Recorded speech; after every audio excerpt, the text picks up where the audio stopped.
ஒரு காட்டுல ராஜாங்களுக்கு எல்லாம் ராஜாவா ஒரு சிங்கம் இருந்துச்சாம். அந்த சிங்கம் ஒரு நாள் வேட்டைக்கு பக்கத்து காட்டுக்கு போயிருக்கு. கொஞ்சம் அசந்த நேரமா பார்த்து அந்த சிங்கத்தை ஒரு ஓநாய் கூட்டம் சுத்தி வளைச்சு அடிச்சு காயப்படுத்தி அந்த காட்டை விட்டு வெளியே அனுப்பிடுச்சா. இவ்வளவு பெரிய ராஜாங்களுக்கு எல்லாம் ராஜாவான சிங்கத்தை அடிச்சு வீழ்த்திட்டோமே அப்படின்னு அந்த ஓநாய் கூட்டம் பயங்கரமா தலகால் புரியாம ஆணவத்துல ஆட்டம் போட்டிருக்கு. எல்லாம் ஓகே தான்.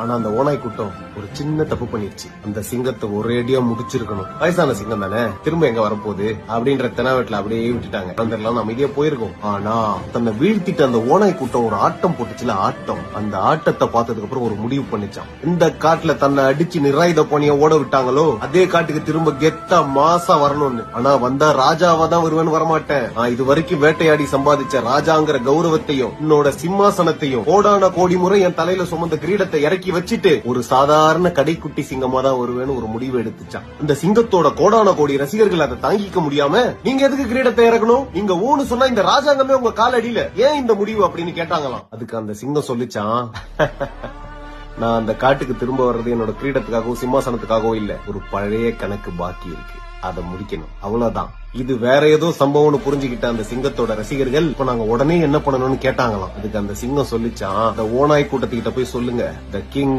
Is back, happy Diwali forks.